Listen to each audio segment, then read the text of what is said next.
There's an ancient debate, and it's lying in the background here, and it's still very much alive. I'm often asked about this one.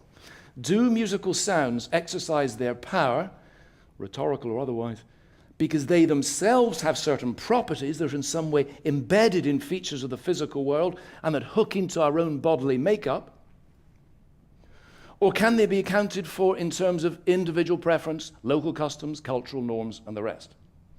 It's the musical version of the nature-nurture debate. And as you might guess by now, my own line would be that we needn't choose between these two.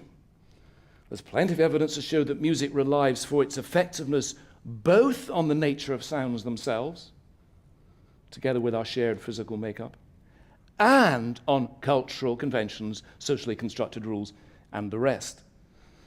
So even the most ardent ethnomusicologist, who has a lot of agenda going on here, even the most ardent ethnomusicologist, anthropologist of music, will admit that there are near universals in most music of the world, despite extraordinary diversity. One of them, most obvious, being the octave, which almost certainly derives from the harmonic series, from a kind of given factor of the way that strings and vocal cord and so on vibrate. So something like a central reference pitch, that's almost universal. The octave is a very near universal, and there are others as well. Of course, there's fantastic variation as well, depending on the culture and circumstance and so on. But that's just the point. We needn't choose between these. And there's evidence, to put it no more strongly than that Bach himself would have held to something similar.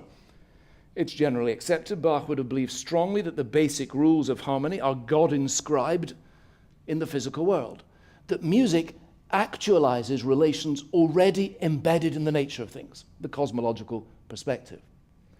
We've just heard this bass falling line. This would be known as a thorough bass, to use the technical term. Essentially a line of bass notes, a foundation underlying virtually every piece that Bach wrote.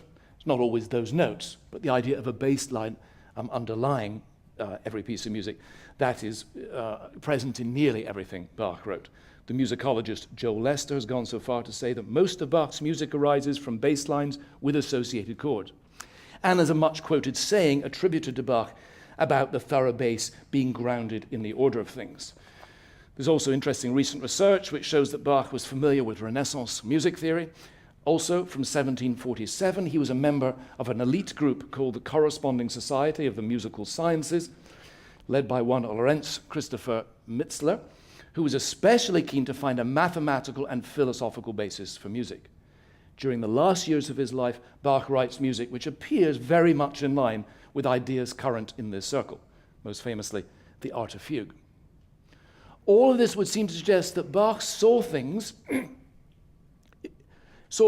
the following way, that music can glorify God in its own ways, even without texts, simply by virtue of sharing in and articulating cosmic order. Now that's a particularly pre-modern emphasis rather than a modern one. And this is what makes it very hard to slot Bach into either modern, because he's living, of course, in the early modernity, but to slot him and to say, well, he's a complete product of that age and nothing else. No, he's very hard to slot, and that's what's so interesting about him. In fact, I think he'd have been pretty surprised or puzzled if we were trying to set modern against pre-modern.